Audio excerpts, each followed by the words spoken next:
सदाशिवसमारम्भां शङ्कराचार्यमध्यमाम् अस्मदाचार्यपर्यन्तां वन्दे गुरुपरम्परां श्रुतिस्मृतिपुराणानाम् आलयं करुणालयं नमामि भगवत्पादं शङ्करं लोकशङ्करं शङ्करं शङ्कराचार्यं केशवं बादरायणं सूत्रभाष्यकृतौ वन्दे भगवन्तौ पुनः पुनः ईश्वरो गुरुरात्मेति मूर्तिभेदविभागिने व्योमवद्व्याप्तदेहाय दक्षिणामूर्तये नमः।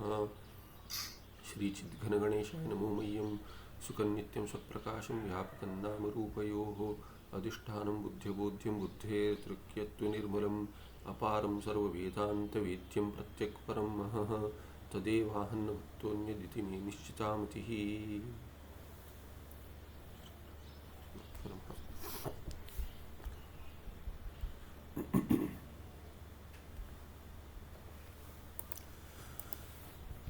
प्रणव उपासना प्रकरण शुरू हुआ था। तो प्रणव उपासन का अधिकार सन्यासी को है। और ये क्यों बता रहे उपासना? क्योंकि जिनको ज्ञान प्राप्त नहीं होता उनके लिए अहंग्रह उपासना बताई गई है। तो कहते हैं प्रणवे अहंग्रह ध्यानम। कैसे करे? प्रणव में अहंग्रह ध्यान। क्या अर्थ हुआ? प्रकारांतरेण अहंग्रह ध्यानम इदानीम उच्यते। अभी क्या कि भिन्न प्रकार से प्रणव पर अहंग्रह उपासना कहते हैं। प्रणव रूपे, प्रणव माने ओंकार, प्रणव रूपे ओंकारे अहंग्रह ध्यानम मांडुक्यादि श्रुति अनुसारेण सुरेश्वराचार्य ही कथितम। तो ये सुरेश्वराचार्य इत्यादि आचार्यों ने क्या किया? ये विश्लेषण जो है मांडुक्य या भिन्न उपनिषद में जो आया है उसका विश्लेषण उन्होंने, प्रकाश आ रहा है स्क्रीन पर, तो मांडुक्य और भिन्न उपनिषद में टिप्पण में लिखे हैं यहाँ पे मांडुक्य शब्देन गौड़पाद कारिका अपि ग्राह्या आदि शब्देन कठ प्रश्नादि उपनिषदः गृह्यन्ते। तो कठ में भी ओंकार का विश्लेषण आया है, प्रश्न में भी आया, तो ज्ञान कांड में आया है, उपासन में भी आया है। तो यदि निर्गुण का अर्थ समझना चाहते हैं तो ज्ञान हो गया, सगुण को लेकर उपासना कर सकते या निर्गुण को लेकर उपासना भी कर सकते, ज्ञान जिनको प्राप्त नहीं हुआ वो उपासना कर सकते। ऐसे कठोपनिषद में भी आया है, प्रश्न में इत्यादि। तो जहाँ जहाँ ज्ञान है, ज्ञान का प्रकरण है, वहाँ पे भावना रखेंगे कोई श्रद्धा से, श्रद्धा पूर्वक ज्ञान उत्पन्न नहीं हुआ इसीलिए, तो उपासना बन जाएगी। किंतु जहाँ विहित है वो तो उपासना ही, माने जो विहित नहीं है वो ध्यान करके समझ सकते हैं, किंतु वो जो विहित है वही उपासना होगी। तो ये गौड़पादाचार्य की कारिका भी अत्यावश्यक है। मांडुक्य शब्द से उसका अर्थ क्या है कि केवल उपनिषद नहीं, सबसे छोटा उपनिषद है, पर कारिका बहुत बड़ी है, 4 अध्याय उसमें, तो उसमें भी जो लिखा है वो भी प्रमाण है कारिका में। तो प्रणव रूपे ओंकार अहंग्रह ध्यानम। अहंग्रह माने अपना अहंता का ग्रहण करना। प्रणव मैं हूं, और प्रणव रूप ओंकार क्या है उसका आगे बतलाएंगे। ये मांडुक्य आदि श्रुति अनुसारण, मांडुक्य और कठ प्रश्न ऐसे सब जो श्रुतियां हैं, श्रुति वाक्य, उनको लेकर उसके अनुसार सुरेश्वराचार्य, उन्होंने, भगवान सुरेश्वराचार्य ने बतलाया है। कहाँ पे बतलाया है? तो ये कुछ ग्रंथ है पंचीकरण करके, उसमें विश्लेषण है उसका। श्रुति में जो आया है उसी का विश्लेषण, एक प्रकरण, छोटा सा प्रकरण ग्रंथ है पंचीकरण, उसमें आया है। तद अनुष्ठानमपि उचितम मोक्ष कामस्य। और उसका अनुष्ठान किसके लिए है? मोक्ष का की जो कामना रखता है, मोक्ष काम हो गया, उसके लिए है, उचित है, क्योंकि जिसके लिए ज्ञान उत्पन्न नहीं हुआ वो अनुष्ठान करे उसका उपासन लेकर। तस्येवं क्रमः। क्या क्रम है? प्रणव रूपम अक्षरम ब्रह्म स्वरूपम एव। तो कहते प्रणव क्या है? ओंकार, वो तो पद है, अभिधान है, और अभिधेय या पदार्थ क्या है? कहते ब्रह्म है। तो प्रणव रूपम अक्षरम जो है, अक्षर, वो ओंकार अक्षर क्या है? वो ब्रह्म स्वरूप ही है, पदार्थ ब्रह्म है, वस्तु ब्रह्म है, और उसके लिए शब्द क्या है? अक्षर क्या है? ओम। तो ब्रह्म स्वरूप ही है, पद पदार्थ है और अभेद। तादृश प्रणव स्वरूप ब्रह्म अहमेव। यहाँ पे ये छूट गया, अनुस्वार छूट गया। तादृश प्रणस्वरूपम ब्रह्म अहमेव। तो ये स्वरूप जो स्वरूपम, क्योंकि ब्रह्म नपुंसकलिंग है, तो तादृश ब्रह्म स्वरूपम ब्रह्म अहमेव, ऐसे ओमकार रूप से जो ब्रह्म का निर्देश किया गया है वो मैं ही हूं। इति नैरंतरेण अनवरतम ध्यायेत। निरंतरास, निरंतर माने कोई बीच में व्यवधान नहीं होना चाहिए। ध्यान करते समय दूसरा विचार नहीं होना चाहिए, उसको ध्यान नहीं कहेंगे। धारणा करते समय ध्यान, मन भटकता हम कहते, ध्यान भटकता कहते, ध्यान कहाँ है कहते हैं। ध्यान कहाँ है माने एक ही जगह होगा तो उसको ध्यान कहेंगे। भाषा में भी अरे तुम्हारा ध्यान कहाँ है पूछते, कहीं क्या, तो ध्यान कहाँ है माने कहीं और लगा, ध्यान लगा बैठे, यहाँ ध्यान लगाओ। तो वस्तु में जब ये ध्यान लगा रहे ओमकार में, तभी वो धारणा के समय बाहर जाता है तो ले आए। वेदांत में तो ध्यान में भी यही कहते, पर ये निरंतर होना चाहिए। तैल धारावत करके योग सूत्र में आया, पानी जब ही एक पात्र से दूसरे पात्र में डालते हैं तो बिखरता है, पानी बिखरता है, डालते समय बिखरता है थोड़ा, किंतु जब ही आप तेल डालेंगे तो उसकी धारा बहती है। तो वैसे तैल धारा जैसे ही, तैल धारावत, तेल की जैसी धारा बहती है, वैसे ही बिना बिखरे माने यहाँ वहाँ ध्यान न भटकते, उसी को ध्यान कहे। यहाँ वहाँ आपके विचार नहीं जाने चाहिए, उसको ध्यान कहते हैं। इसीलिए तादृश प्रणव स्वरूपम ब्रह्म अहमेव इति नैरंतरेण अनवरतरम ध्यायेत, कि निरंतर करे। और इसको क्या है कि ये एक दिन कर लिया दूसरे दिन नहीं करेंगे ऐसा नहीं, सतत करना चाहिए। और जब भी कुछ भी जहाँ मन की आवश्यकता नहीं है, ऐसा कुछ कार्य नहीं है, तो उस काल को क्या है कि ध्यान में ही परिवर्तित करे। न एतत् समं किंचिदपि ध्यानमस्ति, कोई भी ध्यान ले लीजिए उसकी तुलना इससे नहीं हो सकती, क्योंकि ये क्या है कि अहंग्रह उपासना सबसे श्रेष्ठ है। एतद् ध्यानस्य विशेषक्रमः सुरेश्वराचार्यैः पंचीकरण आख्ये ग्रंथे प्रतिपादिता। तो इसका विश्लेषण उन्होंने पंचीकरण ग्रंथ में किया है। सुरेश्वराचार्य भगवान क्या कहते हैं, ये इसका जो ध्यान का विशेष क्रम है, कैसे करें ओमकार पे, अकार उकार मकार को लेकर, मैं जैसे मांडुक्य में आया है विश्व तेजस प्राज्ञ और विराट, ये तो व्यष्टि में हो गया, समष्टि में विराट, हिरण्यगर्भ और अंतर्यामी ईश्वर, ऐसे भेद से जो अवस्था को लेकर अकार उकार मकार का जागृत स्वप्न और सुषुप्त ऐसे हुआ है, उसका जो विश्लेषण मांडुक्य में आया है वही उन्होंने पंचीकरण ग्रंथ में किया है। एतद उपासक माने ये ओमकार का, एतद ये समस्त पद है। ये जो ओमकार उपासक है, प्रणव उपासक, वो भी कैसा, अहंग्रह ध्यान करने वाला उपासक, अपारम संसारम तरति, जो इसका हम तरण नहीं कर सकते, जिसको पार नहीं कर सकते, ऐसे लगता अपार संसार है, इतना है समुद्र जैसे, उसका समुद्र के पार नहीं दिखता, किसी भी पार समुद्र के उस पार क्या है करके नहीं पता, हमको दिखता नहीं है। जैसे अपार संसार, संसार सागर भी ऐसे, उसके पार क्या है पता नहीं, हम इसको तर नहीं सकते, ऐसे लगता है, वैसे संसार को भी पार कर लेता है तरती।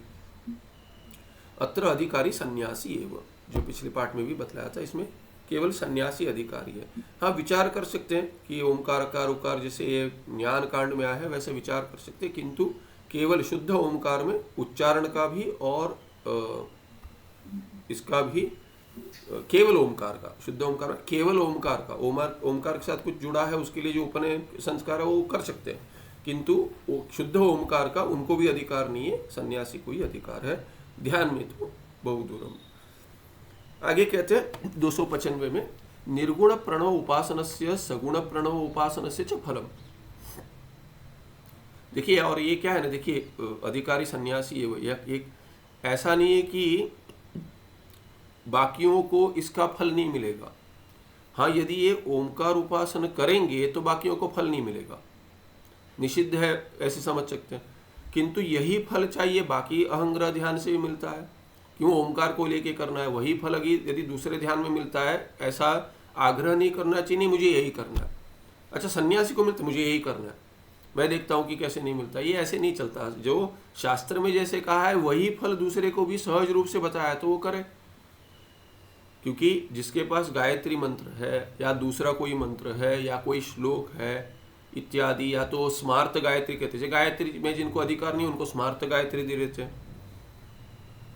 तो जिन एक उदाहरण के इस पे बता रहा हूँ कि ऑर्थोडॉक्सी में श्रृंगेरी पेट के आचार्य हैं, उनके पास कोई गए थे, किसी ने बतला दिया कि किसी ने यज्ञोपवीत संस्कार करा लिया था, उनके पिताजी के पास यज्ञोपवीत नहीं है।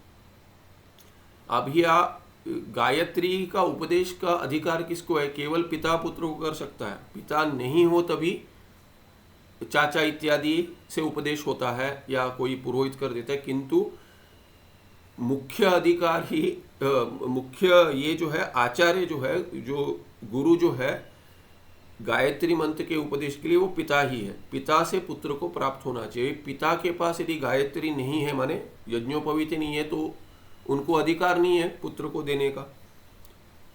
तो इन्होंने किसी से ले लिया और यज्ञोपवीत पहन लिया।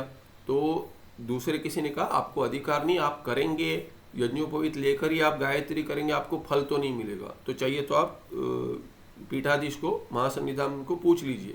उनके पास ले गए, बताया ऐसा ऐसा है, तो बोलते नहीं इसको उतार दीजिए, आपको फल तो मिलना नहीं है, आपको अधिकार ही नहीं पहनने का। अधिकार का अर्थ देखिए, अधिकार माने हम जो पारिभाषिक शब्द है, इस जैसे हम इसको अधिकार नहीं कहते, तुम्हें तो अधिकार नहीं है, तो जैसे इंसल्ट कर दिया ऐसा देखते हैं, वैसा नहीं है। अधिकारी का अर्थ ये पारिभाषिक शब्द है पूर्व मीमांसक में।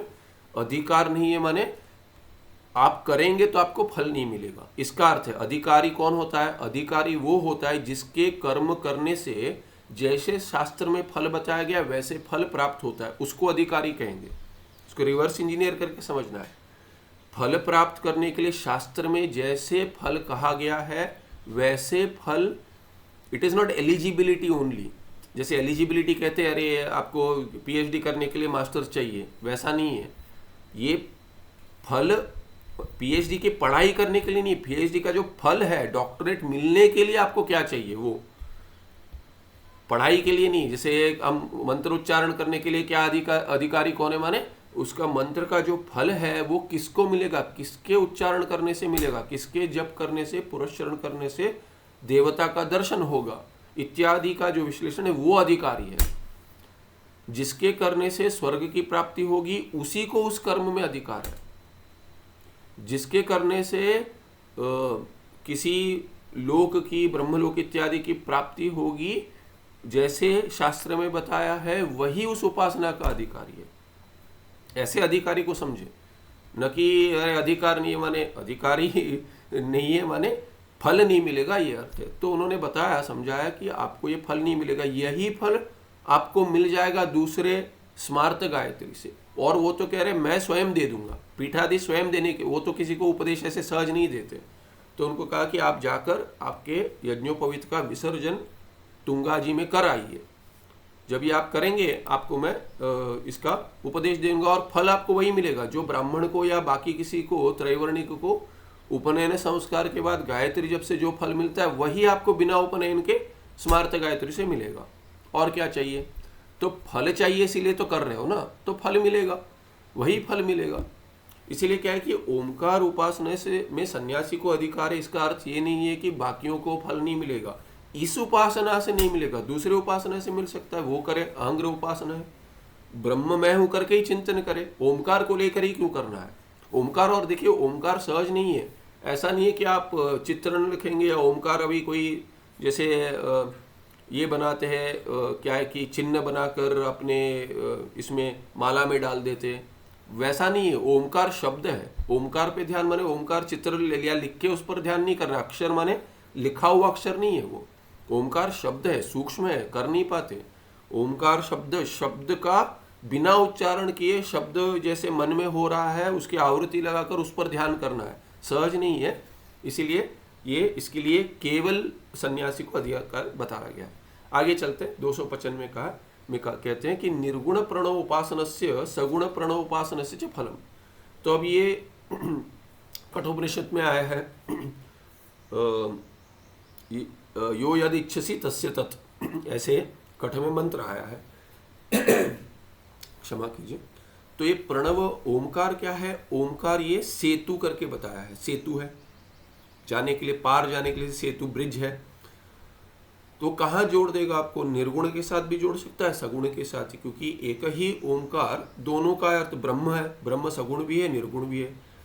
तो ये निर्गुण प्रणव उपासना करेंगे कि सगुण प्रणव करेंगे, तो दोनों का फल बतलाते हैं कि जिसको जो चाहिए वो मिलेगा। किसी को यदि ब्रह्मलोक चाहिए तो सगुण करे, जिसको मोक्ष चाहिए, जीवन मुक्ति, वो निर्गुण, वस्तुतः निर्गुण ब्रह्म उपासना से ये नहीं मिलेगा। निर्गुण और सगुण में भेद है, माने भेद है माने गुण का भेद है। एक ईश्वर है, सृष्टि करता है, तो उसका फल बताते क्या, ये दोनों से उपासना से तो वस्तुतः ब्रह्मलोक की प्राप्ति होगी, किंतु यहाँ बता रहे हैं प्रणव उपासनम अनेक उपनिषत्सु वर्णितम। वो कठोर प्रश्न और मांडुक्य में तो आया ही है, छांदोग्य में भी आया है विश्लेषण। तो ये प्रणव उपासना बहुत सारे उपनिषद में आया है, वर्णितम। मांडुक्य उपनिषदि विशेषेण वर्णितम। विशेष तो क्या है कि मांडुक्य उपनिषद में, माने मांडुक्य उपनिषद में उसका जो 12 ही मंत्र है, उसमें थोड़ा जो आया है उसका विस्तार आया है गौड़पादिक कारिका में। तद उपनिषद व्याख्याने भाष्यकारैः आनंदगिरी आचार्यैः च विस्पष्टम वर्णितंच। और जो उपनिषद और कारिका दोनों जो है उस पर भाष्य है, और भाष्य पर आनंदगिरी टीका है भगवान टीकाकार की, तो उनसे भी उसका व्याख्यान स्पष्ट किया गया है और विस्तार से।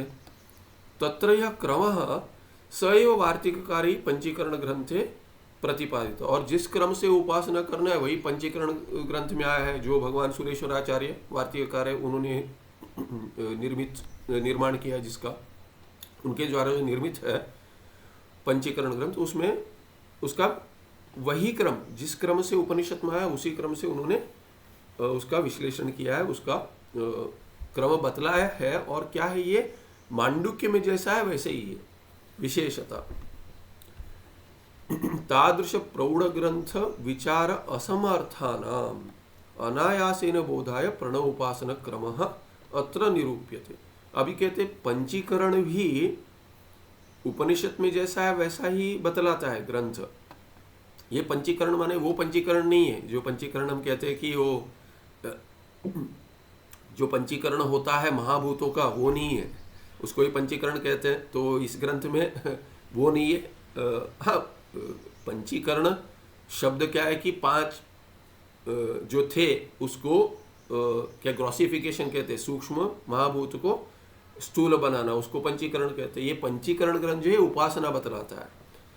तो इसमें क्या कहते हैं, तादृश प्रौढ़ ग्रंथ है, ये भी प्रौढ़ ग्रंथ है, माने ये भी ठीक से समझ नहीं आता क्रम, केवल पढ़ने से उपासना नहीं कर पाएंगे, और करना भी नहीं चाहिए। वैसे उपासना तो आचार्य से प्राप्त होनी चाहिए, गुरु से। तो तादृश प्रौढ़ ग्रंथ विचार असमर्थानम, जिनको देखिए ज्ञान में अधिकार नहीं है उनको कह दिया उपासना कीजिए, फिर बताया कि ये इसमें सन्यासी को अधिकार है, फिर भी सन्यासी को भी अधिकार है, सन्यासी स्वयं नहीं कर सकता तो पंचीकरण ग्रंथ का अभ्यास करे। तो कहते हैं वो भी समझ में नहीं आता है जिनको, उनको क्या कहते हैं, उनके लिए अभी आगे बतलाते हैं सहज रूप से कैसे उपासना करनी चाहिए। तो ये विचार ग्रंथ में जैसे किया है उसको उनको विचार नहीं कर पाते, उस अनायास से बोध हो जाए, इसलिए प्रणव उपासना का क्रम यहाँ बतला रहे हैं। वही है जो पंचीकरण में दिया है, सहज रूप से बतला रहे। तो कुछ ही पंक्तियों में उन्हें पूरे ग्रंथ में जो दिया है वो दिखा दिया। क्या बोल रहे हैं, कैसे दिखा रहे हैं, दिखा दिया उन्हें, दिखा रहे हैं अभी। उपनिषत्सु प्रणव उपासनम द्विधा वर्णितम। तो ये 2 प्रकार से वर्णन किया है। एक तो क्या है परब्रह्म रूप, दूसरा अपर ब्रह्म रूप। तो परब्रह्म माने निर्गुण ब्रह्म और अपर ब्रह्म माने सगुण ब्रह्म। तो कहते परब्रह्म रूपेण प्रणवस्य उपासनम अपर ब्रह्म रूपेण प्रणवस्य उपासनम च इति। 2 प्रकार हो गए। कहते अपर ब्रह्म और पर ब्रह्म ये क्या शब्द है, तो कहते निर्गुणम ब्रह्म परम ब्रह्म इति उच्यते। निर्गुण ब्रह्म को परम ब्रह्म कहते, सगुणम ब्रह्म अपरम ब्रह्म इति कीर्त्यते। सगुण ब्रह्म को अपर ब्रह्म कहते हैं। परब्रह्म रूपेण प्रणवोपासक मोक्षमेव लभते। देखिए मोक्ष मिलता है कहते हैं, ठीक है। मोक्ष कैसे मिलता है, वो भी ब्रह्मलोक प्राप्ति से उसको ज्ञान उत्पन्न होगा, वहां पे ब्रह्मा जी पढ़ाएंगे तभी चतुर्मुख ब्रह्म, उसके बाद क्रम से मुक्ति हो जाएगी, इसको क्रम मुक्ति कहते हैं। तो कहते पर ब्रह्म माने निर्गुण ब्रह्म का उपासना जो करता है, अहंग्रह उपासना, उसको तो मोक्ष मिलता है। अपर ब्रह्म रूपेण प्रणव उपासकस्तु ब्रह्मलोकम आपनोति, और अपर ब्रह्म रूप से जो प्रणव का उपासना करता है उसको तो ब्रह्मलोक मिलता है। इत्थम निर्गुण सगुण भेदेन प्रणव उपासनम द्विविधम। तो ऐसे ये सगुण और निर्गुण में ये भेद है, उपासना का फल से ऐसा भेद है। पर ये मोक्षमेव लभते, जीवन मुक्ति मिलेगी ऐसा नहीं है। यदि ज्ञान उत्पन्न हो जाए तो मिल जाए, श्रवण जिसका हुआ है और बाधक जो भी है वो सब प्रणव उपासना से चले गए, तो नहीं तो मोक्ष उपासना का फल नहीं है, माने जीवन मुक्ति। यहाँ पर वो तो ब्रह्मलोक में ही प्राप्त होगा ज्ञान द्वारा, तो श्रुति में विरोध हो जाएगा। यहाँ पर तो आश्चर्य है कि टिप्पण नहीं लिखे, क्योंकि मूल में आगे आ रहा है इसीलिए नहीं बोलेंगे। देखिए, निर्गुण प्रणव उपासना क्रम, अभी उसका विस्तार बता रही है। कुछ पंक्तियों में केवल बता दिया कि किसका क्या फल है, क्योंकि 295 अंक यही था कि फल बता रहे निर्गुण सगुण का। अभी कहते हैं निर्गुण प्रणव उपासना क्रम। क्रम क्या है निर्गुण ब्रह्म उपासना के लिए? प्रणव, निर्गुण प्रणव ने निर्गुण ब्रह्म का जो प्रणव उपासना है उसको निर्गुण प्रणव कह रहे। प्रणव तो सगुण निर्गुण नहीं है, प्रणव स्वयं तो सगुण निर्गुण नहीं है, पर निर्गुण ब्रह्म पर जो प्रणव का अहंग्रह उपासना कर रहे हैं उसका जो वाचक है, माने निर्गुण ब्रह्म का वाचक प्रणव जो है ओमकार, उसको निर्गुण प्रणव कहेंगे। और उस पर जो अहंग्रह उपासना है उसको निर्गुण प्रणव उपासना कहेंगे, और उसका क्रम जो है वो निर्गुण प्रणव उपासना क्रम हो गया। ये समस्त पद का विग्रह हिंदी में हो गया। वस्तु नाम ओंकार स्वरूपत्वम, नहीं सर्व, यहाँ पे वह छूट गया, सर्व वस्तु नाम, सर्व वस्तु नाम ओंकार स्वरूपत्वम।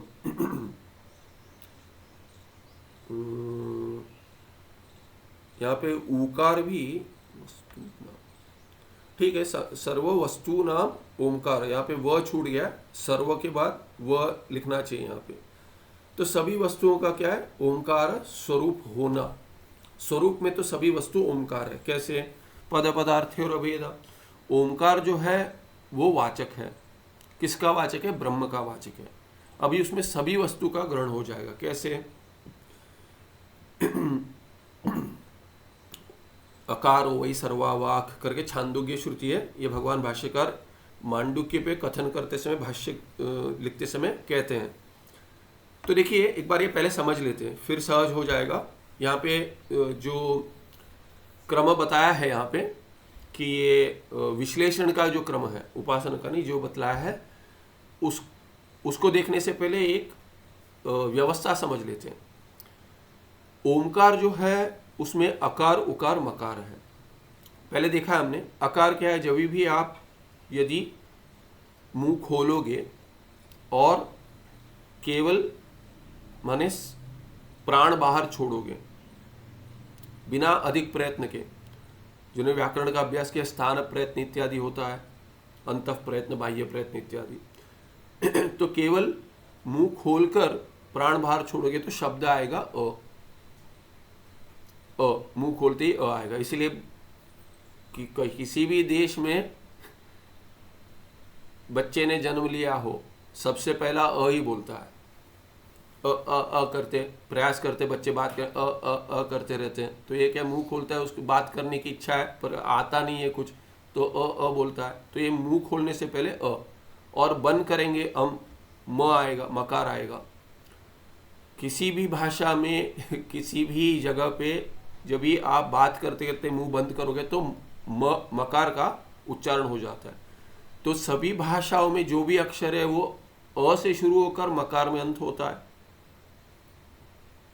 और दोनों के बीच में जो है अकार और मकार के बीच में ऊ, वो जैसे ऊ के लिए तो आपको होठ, जो तो होठ क्या है, जैसे खोल दिया आपने और बंद कर दिया तो अकार और मकार आ गया।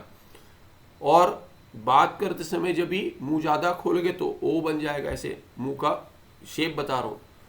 तो होठ ऐसे, ओष्ठ क्या है कि ऊ उच्चारण कर देंगे, उच्चारण कर से यदि होठों से होते हैं ऊ करके आ जाएगा। ऊ कंठोष्ठ है तो कंठ से सांस निकल रही है और होठों से जा रही है तो जय मुंह खोले तो ऊ हो जाएगा, ऊ प्रयास से। तो ऊ चिन्ह है किसके लिए? सभी अक्षरों के लिए। अकार और मकार के बीच में जो भी आता है उसके लिए चिन्ह है ऊ। तो इसीलिए ओमकार में अ उ म, अ और ऊ की संधि हो गई ओ, और मकार अंत में तो ओम। लुत है ओम, लुत। तो त्रिमात्रिक है ओकार वहां पे, ओम, ओम, ओकार नहीं ओम। तो ये ओम क्या त्रिमात्रिक है। तो इसमें सभी अक्षरों का ग्रहण हो गया। और सभी शब्द क्या अक्षर से बनते हैं? सभी शब्द अक्षर से बनते हैं, इसलिए सभी शब्दों का ग्रहण भी ओमकार में हो गया। ओमकार में पहले तो क्या सभी अक्षरों का ग्रहण हो गया, सभी वर्णमाला में जो भी आते सभी अक्षरों का ग्रहण हो गया इसमें वर्णमाला में। और वर्णमाला तो तैतरीय पे टीका है, वो स्मरण आ गई, वर्णमाला नहीं वर्णमाला। तो वर्णमाला में जो जो आता है वो सभी अक्षर ओमकार में आ गया। और सभी शब्द अक्षरों से बनते इसलिए सभी शब्द का भी ग्रहण ओमकार में आ गया। शब्द का, शब्द माने पद, पद और पदार्थ में अभेद है, पद पदार्थ और अभेद। ये मांडुक्य में भी आया है और पूर्व मीमांसक तो कहते हैं पद पदार्थ और अभेद, क्योंकि पद का उच्चारण करेंगे, यदि पदार्थ नहीं पता है तो कोई वृत्ति नहीं आती मन में। कुछ तो मैं किसी भाषा में बोल दूंगा, आपको पता नहीं हो भाषा, तो शब्द का अर्थ नहीं होगा। या कोई किसी भाषा में शब्द ही नहीं है, कोई भाषा बना, जैसे मैंने किसी कुछ को कुछ तो दे दिया, जैसे अभी ये भिन्न भिन्न अक्षर कर बनाते बच्चे खेलते समय कुछ अक्षर उल्टा सीधा कर कर बोलते हैं कि ऐसी भाषा हम बात करेंगे, दूसरे को समझ में नहीं आएगा, तो सीक्रेट कोड बन जाता है। किंतु ये अभी जैसे कुछ बोल देगा शब्द कि जैसे क्या गबाजा करके कुछ बोल देंगे, गबाजा क्या है, कुछ कोई भाषा में हो पता नहीं, तो गबाजा का क्या अर्थ है, तो गबाजा लाया हूँ, तो किसी ने गबाजा क्या है पता नहीं क्या है, क्यों नहीं है, क्योंकि ऐसा कुछ है ही नहीं। क्योंकि वो शब्द जो गबजा है कि वो पद तब बनेगा, पद और पदार्थ का नित्य संबंध है, उसका संबंध यदि होगा तब जाकर वही बनेगा। और देवनागरी में तो क्या है कि ये तो देवनागरी भाषा जो संस्कृत जो है उसका तो क्या है कि ईश्वर की इच्छा जो है ये मनुष्य से निर्मित भाषा नहीं है, व्याकरण मनुष्य से निर्मित है। बाकी जगह क्या है, भाषा और व्याकरण दोनों ही मनुष्य से निर्मित है। किंतु संस्कृत क्या है, व्याकरण तो बाद में आया है भाषा को लेकर, तो भाषा जैसे वैसे ही व्याकरण है। इसीलिए अभी कल एक सूत्र देख रहे थे, जैसे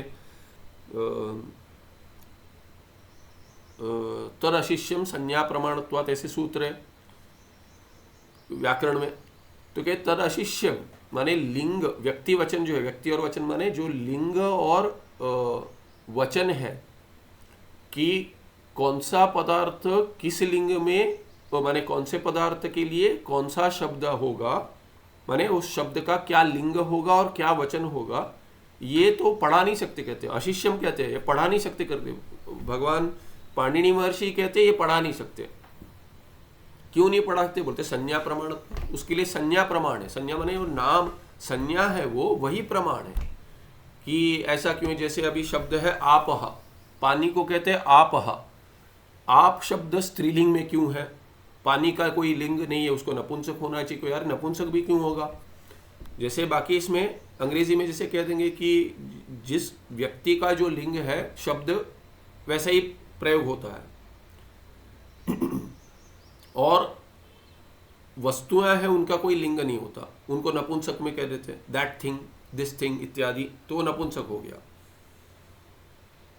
प्राणियों को भी ऐसे ही कहते थे, पर प्राणियों के साथ इनका बहुत सारा जुड़ाव होता है, तो डॉग को ही कहना चाहिए, इट करके नहीं कहते। अंग्रेजी में कहीं आजकल कहते हैं अरे इट गोज करके बोलेंगे तो उनको पसंद नहीं है, बोलते अरे वो पुल्लिंग में निर्देश करे या तो स्त्रीलिंग में, मेरी बच्ची है, मेरा बच्चा, ऐसे प्रयोग करते हैं।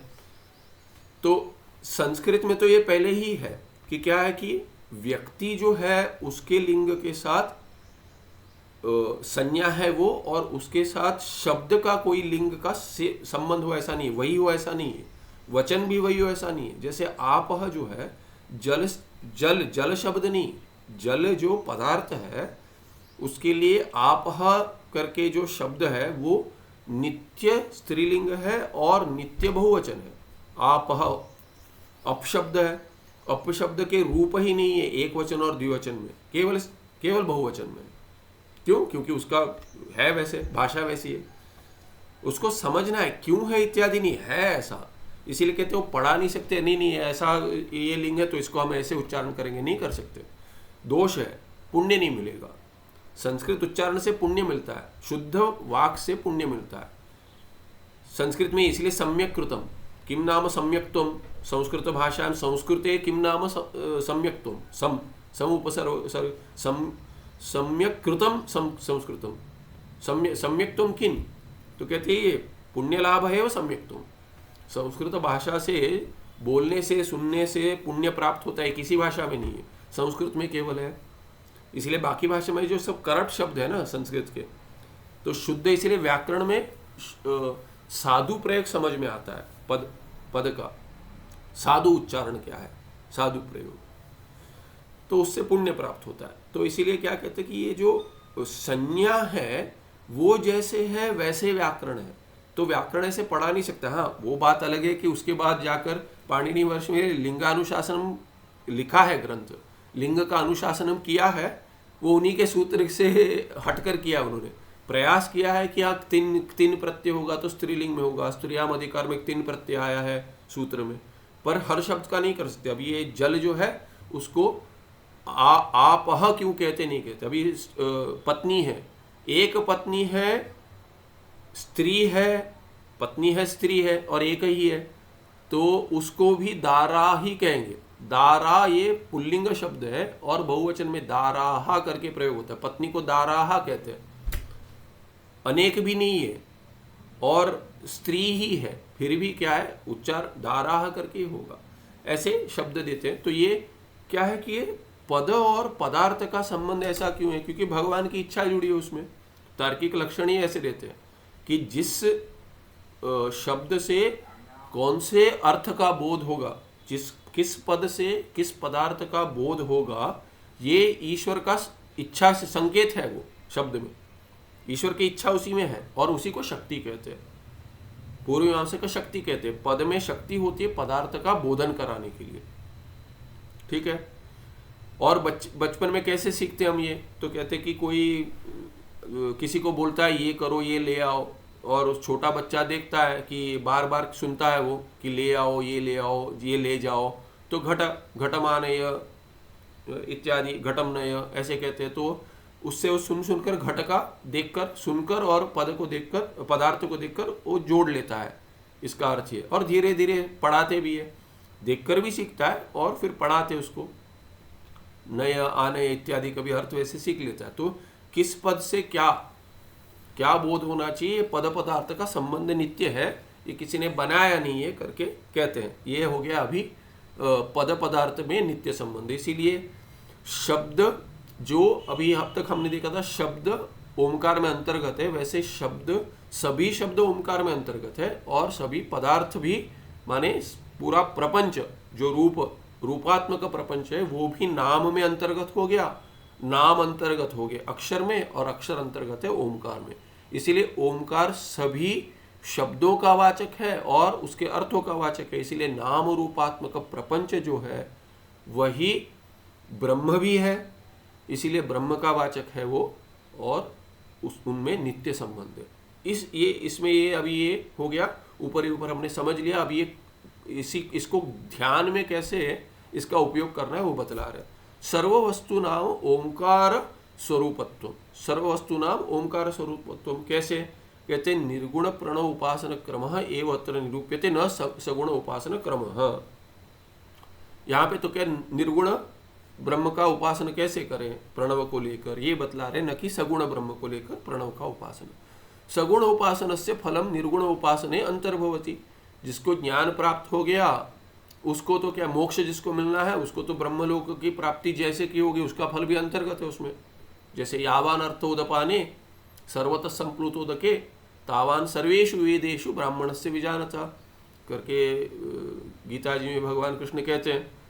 तो जितना अभी पानी चाहिए आपको, जो कुएं से पानी चाहिए या छोटे छोटे वापी कूप तड़ाग आदि कहते हैं इत्यादि जो पानी है, वो पानी स्नान के लिए चाहिए, पीने के लिए भी करके भी कहा है। समुद्र का पानी तो पीने के लिए नहीं आता, पर आजकल आरओ करके समझ लीजिए, ऑस्मोसिस कर पीते हैं उसको, और टीका में तो ये भी कहते हैं कि वस्तुतः क्या है कि ये पानी जो कुएं में है इत्यादि कहीं भी पानी, वो क्या है, वर्षा का पानी है।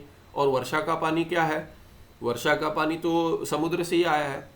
भगवान सूर्य ओरिजिनल रिवर्स ऑस्मोसिस करता है, तो वो लेते हैं इसको और उसको शुद्ध पानी में, वर्षा में परिवर्तन करा देते हैं। तो है समुद्र के पानी, तो कहते हैं समुद्र में अंतर्गत है। यदि थोड़ा पानी चाहिए, माने छोड़ा जो जलाशय है वो छोटे छोटे जलाशय सभी जलाशय बड़े जलाशय में अंतर्गत है, सर्वतः संप्लुतोदके। वैसे ही उसको वह फिर कुएं में जाने की आवश्यकता नहीं। घर तक पानी आ गया, बहता पानी, तो कुएं में से पानी क्यों लाएगा। स्वच्छ पानी सोचिए कि ऐसी स्वच्छ है जगह, गंदगी नहीं है, वैसे क्या है कि निर्मल पानी होगा। और वैसे ही क्या है, ब्राह्मण से विजानता, जो ब्राह्मण जानता है, क्या जानता है, वस्तु जानता है।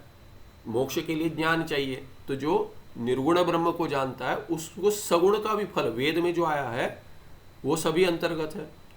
तावान सर्वेषु वेदेषु, जो सभी वेदों में जो जो कर्म उपासना का फल बतलाया गया है वो सब ज्ञान के फल में अंतर्गत है, मोक्ष में। तो ये अर्थ हो गया ब्राह्मण से विजानता, तावान सर्वेषु वेदेषु ब्राह्मण से विजानता। वैसे यहाँ कह दिया कि सगुण उपासना से फलम अपि, जो ब्रह्मलोक प्राप्ति है वो निर्गुण उपासने अंतर्भवती। ये निर्गुण उपासना ज्ञान में अंतर्भाव हो जाता है इसका। तथा ही निर्गुण उपासकस्य अपि ब्रह्मलोक इच्छावतः, ब्रह्मलोक के इच्छावतः, जो ब्रह्मलोक के इच्छावान है, जो इच्छा रखता है, ब्रह्मलोक की प्राप्ति की इच्छा रखता है, अरे वहाँ तो बहुत सारा बिना कुछ किए मिल जाता है, सोचकर ही प्राप्ति हो जाती है इत्यादि आया है वर्णन स्वर्ग में, और ब्रह्मलोक में तो अधिक। तो निर्गुण उपासकस्य अपि तथा ही ब्रह्मलोक इच्छावतः इच्छा रूप प्रतिबंध सत्वात् न ज्ञान द्वारा मोक्ष लाभ। तो ये अंतर्भाव तो हो गया, बता दिया। अभी क्या कहते हैं, जिसको इच्छा है ब्रह्मलोक में और निर्गुण उपासना कर रहा है उसको ब्रह्मलोक की प्राप्ति ही होगी, इच्छा रूप प्रतिबंध सत्वात्। क्योंकि इच्छा होती है इसीलिए क्या होगा, इच्छा होती है, ब्रह्मलोक में इच्छा है तो क्या वो प्रतिबंध बनेगा ज्ञान उत्पत्ति में। तो उसको निर्गुण उपासना से प्रतिबंध जो हटता है, वो प्रतिबंध यदि हटकर ज्ञान श्रवण से उत्पन्न हो गया, पहले किया हो या आगे करेगा या कर रहा है साथ में, तो जो प्रतिबंध हटने से निर्गुण उपासना का ज्ञान फल नहीं है, पर प्रतिबंध हटाना फल है। तो उससे क्या है कि ज्ञान उत्पन्न हो जाएगा जो श्रवण कर रहा है उसका। यदि ऐसा हो गया तो जीवन मुक्ति यहीं प्राप्त हो सकती है, नहीं हुआ तो ब्रह्मलोक जाएगा, और ब्रह्मलोक जाएगा तो क्या होगा, वहां पे ज्ञान प्राप्ति होगी तो मोक्ष मिलेगा, नहीं हुई तो पुनर्जन्म होगा। तो कहते हैं निर्गुण उपासकस्यापि ब्रह्मलोक इच्छावता, जिसको ब्रह्मलोक की इच्छा है, इच्छा रूप प्रतिबंध हो जाएगा, क्योंकि ये इच्छा ही प्रतिबंध बनेगी। कोई भी इच्छा हो प्रतिबंधक है, तो इच्छा रूप प्रतिबंध सत्वात् होने से, सत्व माने क्योंकि ये ब्रह्मलोक की इच्छा वाला है, इसीलिए ब्रह्मलोक की इच्छा होने से ही वही प्रतिबंध है, प्रतिबंध का सत्व हो गया, माने प्रतिबंध है। प्रतिबंध हो गया तो ज्ञान कैसे उत्पन्न होगा, तो कहते हैं ज्ञान द्वारा मोक्ष लाभ न, या न है, न ज्ञान द्वारा मोक्ष लाभ, ज्ञान द्वारा मोक्ष लाभ न भवति, क्योंकि ज्ञान उत्पन्न ही नहीं होगा, ज्ञान द्वारा न भवति, ज्ञान उत्पन्न नहीं होगा, यही अर्थ है। किंतु तस्य ब्रह्मलोक प्राप्तिर्भवति, उसको ब्रह्मलोक की प्राप्ति होगी, क्योंकि उसको इच्छा ब्रह्मलोक की है, वो कर रहा है निर्गुण ब्रह्म उपासना। निर्गुण ब्रह्म उपासना कर रहा है, फिर भी सगुण ब्रह्म का ही लोक प्राप्त हुआ, निर्गुण ब्रह्म का तो कोई लोक नहीं है। तो लोक प्राप्त हुआ माने सगुण का फल मिल गया इसको। निर्गुण का फल तो वस्तु तो मोक्ष होना चाहिए, किंतु निर्गुण, क्योंकि निर्गुण का कोई लोक नहीं है, तो कहते हैं निर्गुण का उपासना, निर्गुण की उपासना कर रहा है, ज्ञान में प्रतिबंध हटकर उसको ज्ञान उत्पन्न हो जाना चाहिए था, श्रवण का फल। निर्गुण उपासना का फल नहीं है श्रवण, क्योंकि निर्गुण उपासना किस पे कर रहा है, ये निर्गुण उपासना भी एक रूपता लेकर ही कर रहा है, ये मैं हूं करके ध्यान कर रहा है, किंतु वस्तुतः वो क्या है कि वो जैसे हमने देखा था कि जैसे संवादी भ्रम देखा था हमने, जो पंचदशीकार कहते हैं भगवान विद्यारण्याचार्य कि वहां पे हीरा है, हीरे जैसे चमक रहा है, और कोई कहता है अरे हीरा नहीं है वो तो कांच है, तो कांच समझकर भी ये हीरा हो सकता है, ऐसे चला जाएगा प्रकाश देखकर उसका, तो भी उसको क्या है कि कांच की प्राप्ति नहीं होगी, क्योंकि वस्तुतः है वो क्या, वो है तो हीरा ही, इसलिए हीरे की प्राप्ति होगी, वज्र की। वैसे ही यहाँ पे क्या कि ब्रह्मलोक उपासना, ये निर्गुण ब्रह्म का उपासना कर रहा है मैं हूं करके, उसको अभी तक ज्ञान उत्पन्न नहीं हुआ है, तो उसको प्राप्त क्या होगा, निर्गुण ही प्राप्त होगा। क्यों? क्योंकि वो निर्गुण को मैं हूं करके ध्यान कर रहा है, समझा नहीं है, पर ज्ञान की प्रक्रिया में ध्यान कर रहा है। ज्ञान की प्रक्रिया जो बतलाई गई है उसी को लेकर ध्यान कर रहा है, उसी को लेकर श्रद्धा पूर्वक कर रहा है। तो प्राप्ति तो क्या है कि उसको निर्गुण की होनी चाहिए, पर इच्छा किस, क्योंकि ज्ञान यदि नहीं उत्पन्न हुआ तो नहीं प्राप्ति होगी, और ये ज्ञान ही है इसको लेकर, हाँ ये सत्य है, मैं निर्गुण हूँ, ब्रह्म क्यों हूँ, क्योंकि ये ओमकार में ऐसा विश्लेषण किया गया है कि शब्द और पदार्थ, पद और पदार्थ में अभेद है इत्यादि, ऐसे जो समझ लेगा, समझकर ध्यान करेगा, और ये मैं हूँ, मुझसे भिन्न कुछ है ही नहीं, ऐसे महावाक्य में आया है मैं ही ब्रह्म हूँ, ये यदि ज्ञान उत्पन्न हो जाएगा तो उसको मोक्ष प्राप्ति हो जाएगी, प्रतिबंधक हट जाएगा, प्रतिबंध जो है वो सब ध्यान से हट जाएंगे निर्गुण ब्रह्म उपासना से। किंतु यदि उसको ब्रह्मलोक चाहिए, अरे एक बार वो भी अनुभव कर लेते, ज्ञान तो कल भी कर लेंगे, तो ऐसे जिसको लगता है, जैसे अभी होता है, जिसको अभी कल एक स्वामी जी बुला रहे थे, यहाँ पे एक रिट्रीट चल रहा है, तो बहुत सारे 4-5 डिकेड से, माने 50 वर्ष से पढ़ा रहे होंगे बम्बई में, तो स्वामी शुद्ध बोधान जी आए हैं, वो उनसे किसी ने परिचय कराया, तो उन्होंने बोला थोड़ा रिट्रीट चल रहा है, आ जाइए, आपको कि क्या निष्ठा होती है ये सब मैं बतलाऊंगा। तो कल गया था तो बतला रहे थे, तो उन्होंने एक कहते कि बहुत वर्षों से फिल्मी गाना भी नहीं सुना है, पर एक गाने पर थोड़ा परिवर्तन करके समझाया, तो चल उड़ जा रे पंछी ये देश हुआ बेगाना, उस पर उन्होंने एक गाना किसी से गंवाया भी है, उनके किसी शिष्य से, शिष्या जो है, और जोड़ा है उन्होंने, कुछ अर्थता बता रहा हूँ, वो शब्द तरी, तो कहते कि ये पंछी उड़ जा, माने वो वस्तुतः उन्होंने पंछी को ही जो पिंजरे में बंधा हुआ है वो उड़ता नहीं है, उसको उसका अभ्यास हो जाता है। वैसे हम इस पिंजरे में जो इसका अभ्यास हुआ है अनादिकाल से, शरीर में इसी पिंजरे में हम बद्ध है, स्वरूप से तो ब्रह्म है, तो बद्ध है, हमें अभ्यास हो गया इसका, और इसका शरीर का अभ्यास हो गया, इसके साथ क्या है कि इंद्रियों के द्वारा विषयों का ग्रहण करने का अभ्यास हो गया, इसी को हैबिट कहेंगे, एडिक्शन भी कहेंगे। कुछ देख लेते, कुछ जैसे अभी जैसे कहते हैं कि चल रहे हैं, कुछ सुनते हैं, अरे क्या चल रहा है, क्या चल रहा है, भीड़ जमी है, क्या चल रहा है, उत्सुकता होती है। बाकी कोई है कोई कहीं जाना है जल्दी में, तो भी पीछे देख देख के जाएगा, जल्दी है, फिर भी क्या है कि मन है सुनने का, पर अभी नहीं, तो दूसरे को पूछेंगे जरा देख लो, बता देना बाद में, क्योंकि रहा नहीं जा रहा, क्या कि वही इंटरेस्ट वही है, बाह्य इंद्रिया है, वैसे बाह्य और ही जा रही हैं। तो इसका सब अभ्यास हो गया, पिंजरे में जैसे रहने के पंछी को अभ्यास हो, वो उड़ना नहीं चाहता, स्वरूप में जो जाना नहीं चाहता, हम जाना, क्योंकि कहते कि थोड़ा और कल कर लेंगे, प्रोक्रास्टिनेशन होता है, थोड़ा और कल छोड़ दूंगा, कोई किसी को लत लगी है किसी की, कल छोड़ दूंगा, आज थोड़ा डायबिटीज है, आज थोड़ी मिठाई खा लेता हूँ, खीर, कल छोड़ देंगे, कल कभी आता नहीं है, वो तो सबको पता है, चले गए 50 वर्ष हो गए, 60 वर्ष हो गए, बूढ़ा हो गया, फिर भी नहीं जाता है।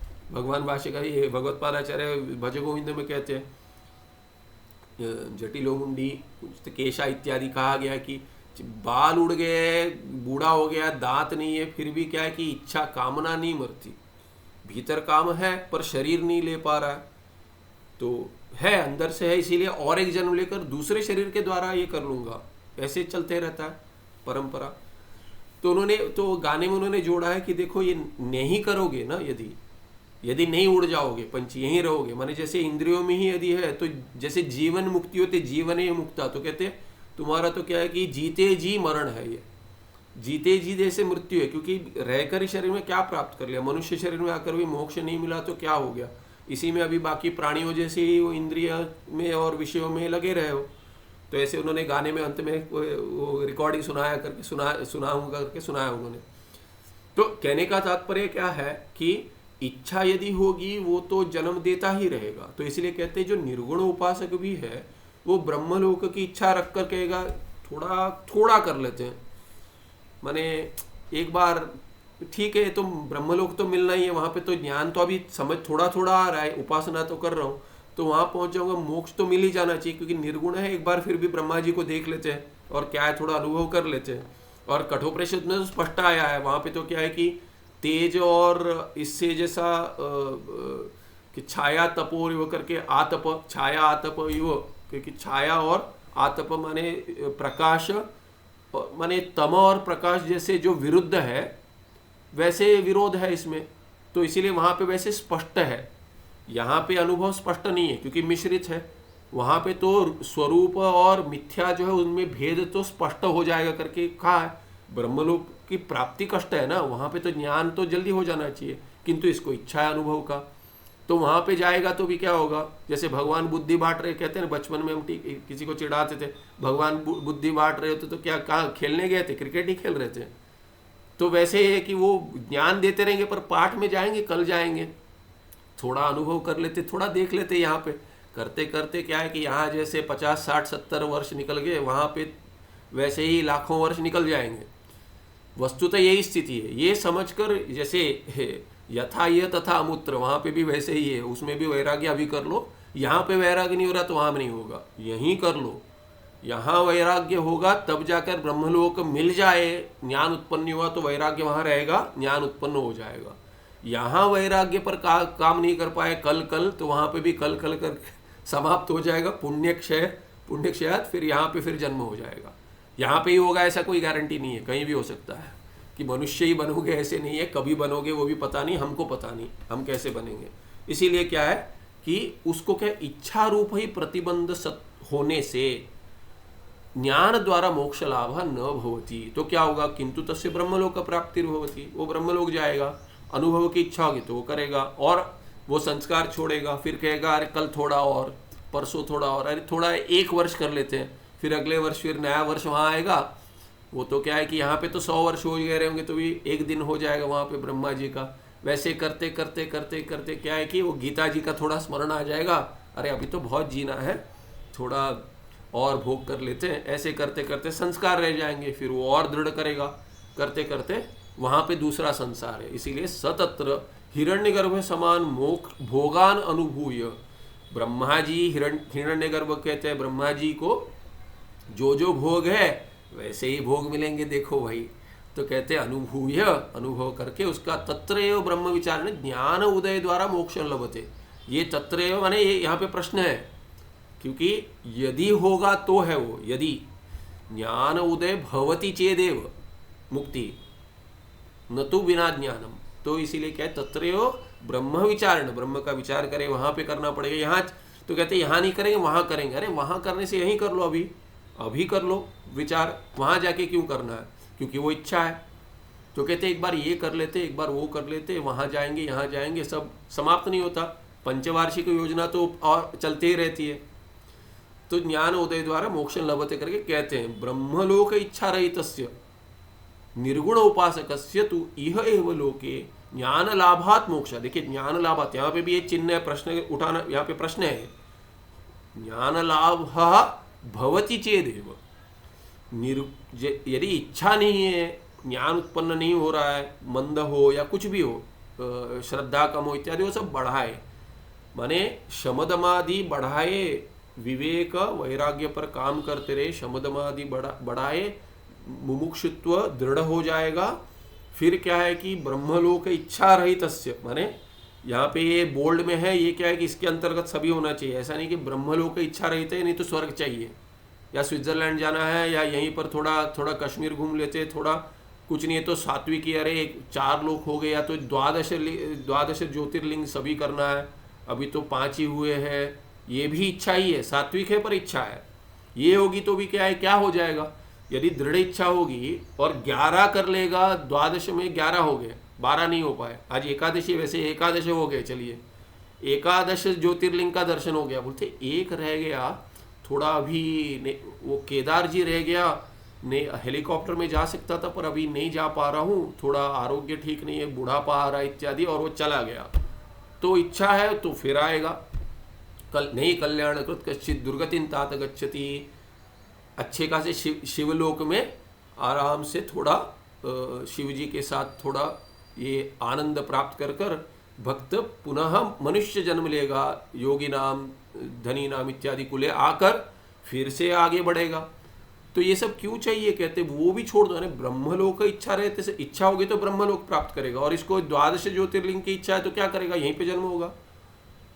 ये तो कहेगा अरे वैकुंठ तो जाना था पर वैकुंठ यहाँ पे थोड़ा रह गया है, वैकुंठ भी देखना है पर यहाँ पे भी एक रह गया, तो फिर जन्म होगा। कहते अरे बद्री नहीं गया मैं, बद्री में तो कहते हैं कि स्वयं नारायण जी स्वयं है वहाँ पे, तो बद्री जाना था, वो रह गया। ठीक है, बद्री भी देख लेना, वैकुंठ तो फिर जाओगे, जन्म फिर भी होगा। तो कैलाश जाओ, वैकुंठ जाओ, कहीं भी जाओ, शिवलोक जाओ, गाणपत्य लोक जाओ, कहीं भी जाओ, इष्ट देवता के साथ रहो, फिर भी जन्म होगा। तो इसीलिए ब्रह्मलोक इच्छा रहितस्य माने सर्व इच्छा रहितस्य करके सोचना चाहिए। माने मोक्षु माने क्या है? मोक्षम में भूयात इति तीव्र इच्छा। मुमुक्षुत्व क्या है? तत्वबोध में लक्षण क्या है कि मोक्षो में भूयात, कभी कैसे? तीव्र इति तीव्र इच्छा। ऐसे नहीं, माने क्या है कि मोक्ष एवं में भूयात, मुझे और कुछ नहीं चाहिए, मोक्ष एक ही चाहिए। इसके साथ थोड़ा जैसे अभी स्वामी जी कह रहे थे अरे ये काशिका वगैरह क्या पढ़ रहे हो तुम, माने इनडायरेक्टली क्या इसके लिए संन्यास लिए हो? ये काशिका वगैरह क्या चल रहा है, व्याकरण चल रहा है तुम्हारा, ये निष्ठा में लगो। बोलते कि जीवन बहुत छोटा है, समझा रहे थे मुझे, मैं मानता हूँ, पर क्या है कि 1 घंटा काशिका में दे देंगे तो क्या, तो वही 1 घंटा कर लेंगे, दिन में बहुत सारे घंटे, 1 घंटा काशिका कर लेंगे। उन्होंने जो कहा ठीक है, और क्या है कि निष्ठा में होना चाहिए, पर व्याकरण का अभ्यास छोड़कर करें। वस्तुतः वैसा ही है, व्याकरण करूंगा, अरे सभी ये बृहत प्रस्थान तरह, ये भी आशा ही है। जैसे मैं केवल दूसरों को नहीं कह रहा हूँ, जिनको इसमें सात्विक आशा है कि ब्रह्मलोक नहीं है, माने वो भोग नहीं चाहिए, अरे दर्शन कर लेते हैं, जहाँ जहाँ देवी है सबका दर्शन करना है, जहाँ जहाँ भगवान शिव जी है, वो अमरनाथ यात्रा पे भी जाना है तो हम रुकेंगे वहाँ जाएंगे इत्यादि। ये सब आशा जैसे वैसे विद्या माया है कि अरे थोड़ा ऐसे ऐसे प्रकरण का तो उस पर एक टीका है, अरे थोड़ा टिप्पण भी है वो भी समझ लेते तो अच्छा था। तो ये भी एक सात्विक है, किंतु है तो कामना ही, ये भी कर लेते हैं क्योंकि उसके लिए फिर जन्म होगा। किंतु ये क्या है कि ऐसा करना ही ऐसा नहीं होना चाहिए, कर लेंगे तो अच्छा है, जैसे द्वादश ज्योतिर्लिंग हो जाए तो अच्छा है, ऐसे कुछ नहीं होगा तो ठीक है। यदि ऐसा अपने को पता है कि भीतर वैसा दबाव है कि नहीं है, कंपल्शन नहीं करना, ये कुछ भी करके करना, ऐसा नहीं होना चाहिए। हाँ कर लेंगे तो अच्छा, नहीं होगा तो ठीक है, माने ये जीवन ऐसा है, और क्या करूँगा, बैठ के इनसे बात करूँगा। पूज्य स्वामी जी कहते थे, बुरा मत मानिए, महिलाओं के उदाहरण लेकर बात करते थे, तो माने ऐसा नहीं कि महिलाओं के लिए वो उपलक्षण है, पर समझ जल्दी आ जाता है, सबको समझ में आ जाता है, और हास्य है, इसलिए वो बताते हैं, तो बोलते कि महिलाएं मिलती है तो क्या बात, माता जी मिलती है तो भी क्या बात करती है, माने लोक की बात कर रहे हैं, इनकी नहीं। तो क्योंकि सभी थे वहां पे, तो कहते अरे ये साड़ी कितनी अच्छी है, कहाँ से ली, तो सहज है, सबको समझ में आता है। तो कहते हैं अरे ये कहाँ से लिया, आजकल क्या है कि पुरुष भी कर, अरे ये लिया मैंने कौन सा, तो ये टेक्निकल डिवाइस ले लिया जैसे, तो अरे ये कहाँ से लिया, कहाँ, कौन ऑनलाइन कहाँ मिलता है, अरे कहाँ मिलता है इत्यादि। तो वैसे ही उपलक्षण है। तो कहते हैं what else will they talk, क्योंकि यही है कि बाकी क्या बात करेंगे, आप लौकिक लोगों के साथ बात करें तो यही बात होगी, ये कहाँ से लिया, वो कहाँ से लिया, अरे गाड़ी अच्छी है, ये कितना माइलेज देती है, कोई पुरुष पूछ लेगा, या महिलाएं भी आजकल गाड़ी चला तो अरे ये कितना माइलेज देते हो, बाइक हो या कोई कार हो, या ये कितना, अरे ये कैसा है, इसको सर्विस कहाँ कराते हो, अरे मेरा वाला ये कर दिया उसने, फिल्टर नहीं चेंज किया, ये नहीं किया, ऑयल इत्यादि करते करते उसी में प्रपंचन है, उसी में रह जाता है। मैंने ये इतना ही कह रहा हूँ, ये नहीं चाहिए व्यवहार में, तो ये सब चाहिए, पर बाकी सब व्यवहार की बात करेंगे तो तभी तत्व की बात कभी करेंगे चर्चा। तो सत्संग नहीं मिलता, दुर्लभ है, सत्संग दुर्लभ है। तो इसीलिए क्या है कि ये उसको छोड़कर मैं चलिए तीर्थ यात्रा करूं, ऐसे सोचता है। तीर्थ यात्रा में जाएंगे तो भी वही है, मंदिर में जाएंगे तो वहाँ आजकल कहते हैं मंदिर में बाहर बैठ कर रील बना रहे इंस्टाग्राम की, वहाँ पे प्रपोज करके वहाँ विवाह चल रहा है। अरे गए हो आप हनुमान जी के मंदिर, बाहर का चल रहा है ये या केदार जी वहाँ उधर जाकर क्यों करना आपको, यहाँ कर लीजिए। तो वहाँ पर जाकर भी दर्शन के लिए नहीं गए। अरे हिमालय में एक अच्छा ऐसा चित्र अभी कि कुछ कुछ सुनाई देता है, गंगा जी में बाढ़ आई है, ये रील बनाने गए, उनका ही देह शांत हो गया, गंगा जी ने ले लिया, समर्पित हो गया, ये सब सुनाई देता है, कहीं कहीं आता है। तो ये बहुत सारा ये पागलपन चल रहा है, ये कि ये करना है, प्रसिद्ध होना है, जो नहीं, जिसने नहीं किया वो सबसे पहले हमने करना है, इत्यादि चल रहा है। तो ये सब करने से अच्छा है हम वहाँ चले जाए, सोचते हैं वहाँ पे भी वही है। और ये छोड़कर कहीं चलिए ब्रह्मलोक चले जाएंगे, वहाँ पे भी यही होगा, वहाँ पे जाके भी वहाँ की रील बनाएंगे, वहाँ जाकर भी ये कि हो अरे यहाँ का ले जाकर मैं यदि लोक में दिखा दूँ इत्यादि आशा रह जाएगी। तो यही चलेगा नहीं है, होता है ऐसा। क्योंकि औरबिंदो जी के बारे में कहते थे, जब वो लोकों का दर्शन हो गया, जो कुंडलिनी में कहते हैं कि आज्ञा से ऊपर सहस्रार तक 7 लोक जो है वो सब यहीं आते हैं। तो एक एक लोक का प्रवास किया उन्होंने, देखा, फिर तल का भी, पाताल तक सबका प्रवास किया कहते हैं।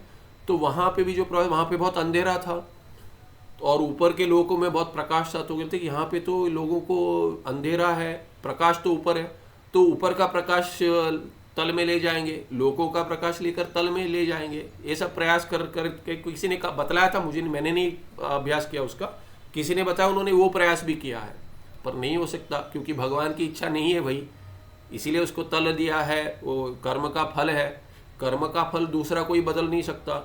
तो इत्यादि है, ऐसे ही ये प्रपंचन चलता रहता है। इसीलिए शुद्ध भी यदि आशा हो, आशा आशा ही है, बाधक ना हो, इसके लिए क्या है कि वो करना ही है करके आग्रह ना करे, हो जाए ठीक है, प्रारब्धाय समर्पितम स्वयं, प्रारब्ध में तो हो जाएगा, प्रयास थोड़ा करेंगे, प्रारब्ध है कि नहीं पता चल जाएगा, प्रारब्ध में है तो सहज हो जाएगा। अच्छा कार्य, बुरा कार्य प्रारब्ध में होगा तो भी उस पर नहीं करना चाहिए, क्योंकि वो कहते हैं गलत काम करने में कोई बाधा नहीं आती,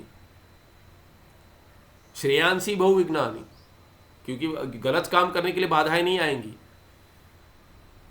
गलत काम कर रहा है तो हाँ करने दो, पाप मिलेगा। अनुग्रह नहीं प्राप्त करते तो उनको सब जल्दी, माने देखिए पाठ चल रहा है, आज नहीं जाते सो जाते हैं, मैंने भी किया, ऐसा नहीं कि पीड़ा हो रही है भागदौड़ में कर रहे नहीं, सो जाते हैं, पाठ कैंसिल में मैसेज कर दे तो आपको नहीं, ये सब सहज है। कैंसिल करने के लिए क्या लगता है, सोने के लिए क्या लगता है, कुछ नहीं लगता है। गलत काम करने के लिए कुछ नहीं लगता है, पाठ चलाना है, आना है तो प्रयास लगता है, उसमें श्रेयांसी बहुविज्ञानी इत्यादि। तो ये इसीलिए क्या है कि इच्छा ब्रह्मलोक इच्छा रहित से माने बाकी कोई नहीं है। प्रथम मल्ल न्याय, ब्रह्मलोक की इच्छा नहीं माने कोई भी इच्छा नहीं उसे, प्रथम मल्ल न्याय कहते हैं इसको।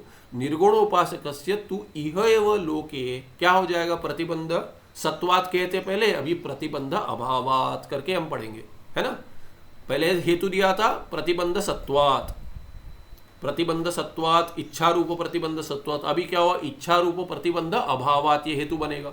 यहाँ दिए नहीं है पर अर्थ तो यही है, इच्छा रूप प्रतिबंध अभावात इह एव लोके ज्ञान लाभात, श्रवण का ज्ञान फल मिल जाएगा, ज्ञान लाभात मोक्ष सिद्ध्यति, यही हो जाएगा।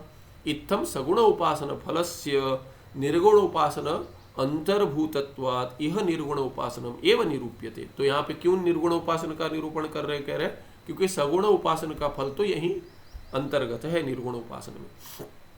पन्ना पलट के रुकेंगे। कारण कार्य रूपम सर्वम वस्तु ओमकार स्वरूपम एव, तो कारण और कार्य रूप में जो है वो सभी क्या है, वस्तु ओमकार में अंतर्गत है। हमने देखा कैसे, अतः सर्व अपि रूप प्रपंच ओमकार एव, तो रूप प्रपंच क्या है, नाम में अंतर्गत है, नाम ओमकार में अंतर्गत है, इसलिए सभी रूप प्रपंच भी क्या है, ओमकार ही है। सर्वेषु अपि पदार्थेषु नाम रूपम चैति अंशद्वयम अस्ति, किसी पदार्थ को लेंगे एक नाम है उसका और पदार्थ का रूप है, पदार्थ का पद जो है वो नाम है और उसका अर्थ जो है वो रूप जो है वो दूसरा अंश है, इसीलिए अंशद्वयम अस्ति। तत्र रूपात्मक अंश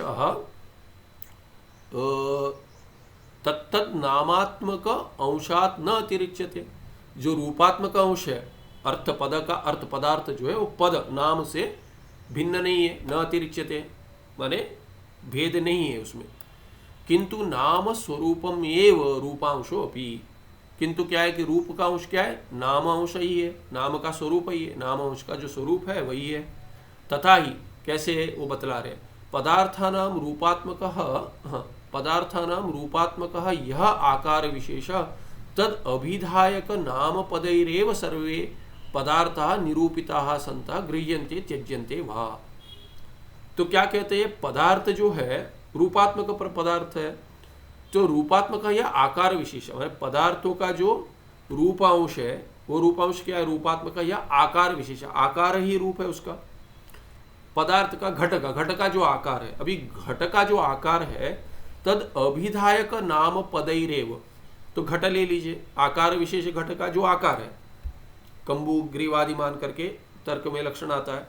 तो ये जो जैसे जैसे मोटा पेट है उसका, पतली ये है क्या है कि गला पतला है ऐसा इत्यादि, ऐसे और ऊपर ऐसे खुलता है, उसको आकार बताते हैं, उसका वो आकार है घट का।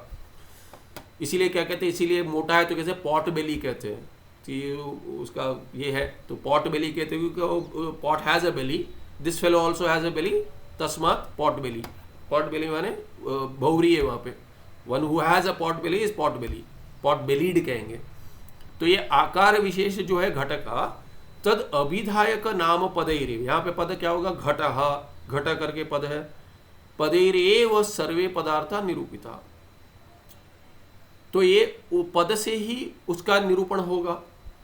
घट कहेंगे तो पदार्थ को घट ही कहेंगे, इसीलिए निरूपिता संत गृह्यन्ते त्यज्यन्ते वा, तो घट लाओ कहेंगे तो भी आपको घट शब्द का प्रयोग करना पड़ेगा, और घट ले जाओ कहेंगे त्यज्यन्ते, त्याग कर दो, ले जाओ या छोड़ दो इसको यहाँ पे, उसके लिए भी घट शब्द का प्रयोग तो करना पड़ेगा आपको, बिना उसके दूसरे को समझ नहीं आएगा। तो घट पदार्थ आकार विशेष के साथ जो व्यवहार है, ग्रहण या त्याग, गृह्यन्ते त्यज्यन्ते इत्यादि, ये तो घट शब्द के साथ ही व्यवहार होगा, नहीं तो व्यवहार नहीं हो सकेगा। तत्तद अभिधान ज्ञानम अंतरा केवल आकार मात्र व्यवहारो न सिद्ध्यति, केवल आकार से तो व्यवहार नहीं करेंगे। आप क्या कह रहे हैं, वो जो उस आकार का है ना उसको ले आओ इत्यादि, उधर भी शब्द का प्रयोग कर रहे हैं। आकार को लेकर बिना शब्द का प्रयोग आप नहीं कर सकते, ये आकार करके ये इत्यादि चिन्ह से नहीं हो पाएगा व्यवहार। अतः नाम एवं सारभूतम, इसीलिए वस्तुतः रूप का स्वयं कुछ है ही नहीं, अस्तित्व माने व्यवहार योग्य कुछ नहीं है रूप का, वस्तुतः नाम से लेकर ही है, इसीलिए नाम उसका सार है। आकार नाशे भी नाम अवशिष्यते, फिर क्या कहते हैं, आकार का नाश हो गया तो नाम नित्य है। इसी को ये लगता है प्लेटो या एरिस्टोटल वेस्टर्न फिलोसॉफी में वो कहते हैं कि दो प्रपंच है, एक तो प्रपंच जो दिखता है, और वो इंडियन फिलोसॉफी से ही इन्फ्लुएंस थे, तो ये जो प्रपंच है जो बाहर, एरिस्टोटल कहते थे लगता है, तो ये इसका दूसरा एक प्रपंच है जो दूसरी जगह है, वो क्या है कि वो उसका जैसे वो ब्लूप्रिंट है उसका, वैसे ही ये प्रपंच बना है। तो वो क्या है कि वस्तुतः कि नाम जो है उसका प्रपंच भिन्न है, ये रूप क्या है, ये इसका नाश होने पर नाम रह जाता है। जैसे जाति कहते हैं, तार्किक क्या कहते हैं, जाति, तो ये घट सब अनित्य है, पर घटत्व जाति जो है वो नित्य है, एक ही है वो। तो घटत्व क्या है, जैसे ब्लूप्रिंट है, घटत्व जो है वैसे ही घट बनते हैं, रूप निर्माण होते हैं। तो ये आकार नाश अपनी नाम अवशिष्यते, घट नाम रह जाएगा। ये तो उदाहरण के इसमें बताया, नाम तो घट नाम तो नाश नहीं होगा, कोई भी घट नहीं है यहाँ पे तो भी घट नाम तो रहेगा। यथा नष्टे अपि घटे मृद अवशिष्यते, अभी क्या कहते हैं, नाम रहेगा, क्या है, ये घट नष्ट हो गया तो भी मृत क्या है, अवशिष्यते इति मृद व्यतिरेकेण घटो नास्ति। जैसे वेदांत में देखे हैं कि घट का नाश हो जाएगा तो मृत रह जाएगा, तो ये उसका क्या है, नष्टे अपि घटे मृद अवशिष्यते इति मृद व्यतिरेकेण घटो नास्ति। वैसे ही ये कि आकार नाश से भी नाम रह जाएगा, घट का आकार नष्ट होगा पर घट नाम तो है, किंतु मृत स्वरूपमेव भवति। तो ये जैसे घट मृत के स्वरूप में रहता है घटनाश के बाद, वैसे ही नाम रह जाता है आकार नाश। तथा वैसे क्या है, तथा आकारे नष्टे अपि, घट का आकार का नाश हो गया तो भी क्या कि जैसे घट का नाश हो गया, फिर भी आपको यदि नया घड़ा लाना है, हो गया बकेट टूट गया, आज पानी भर ले जाए तो टूट गया, बकेट चाहिए, तो बकेट लाने के लिए बकेट करके शब्द का तो प्रयोग करना पड़ेगा।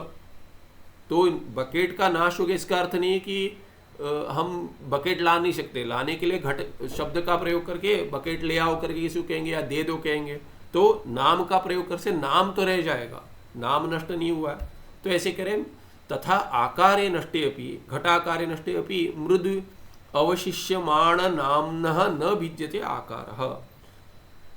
तो ये वस्तुतः क्या हो कि घटा करके अभी उसको नहीं बोल सकते। जो टूट गया हो तो टूटा घड़ा कहेंगे, तो टूटा घड़ा नहीं कहेंगे, वो मृत कहेंगे। या तो ये प्रयोग तो नाम का हो सकता है, इसीलिए आकार नाम से भिन्न नहीं है। किंतु नाम स्वरूपमेव भवति आकारो अपि, तो आकार भी क्या है, नाम स्वरूप ही है। ठीक है, ये पन्ना पलट दिया, किंतु ये तथा ही पे रुक सकते थे, तो ये समाप्त कर दिया। आगे अथवा अगले पाठ में देखें, थोड़ा आगे चला गया पाठ। ठीक है। सुखम नित्यं सप्रकाशम व्यापकं नाम रूपे अधिष्ठानं बुद्धे बोध्यं बुद्धेर्दृक्यत्व निर्मल पारम सर्व वेदांत वेद्यं प्रत्यक परम मह तदेव हन्नमत्तो नियति में निश्चिता मति ही। कोई प्रश्न है क्या? नास्ति महोदय। हाँ ठीक है। नमस्ते स्वामी जी नमस्कार, धन्यवाद। नमस्ते, धन्यवाद। शुभ एकादशी।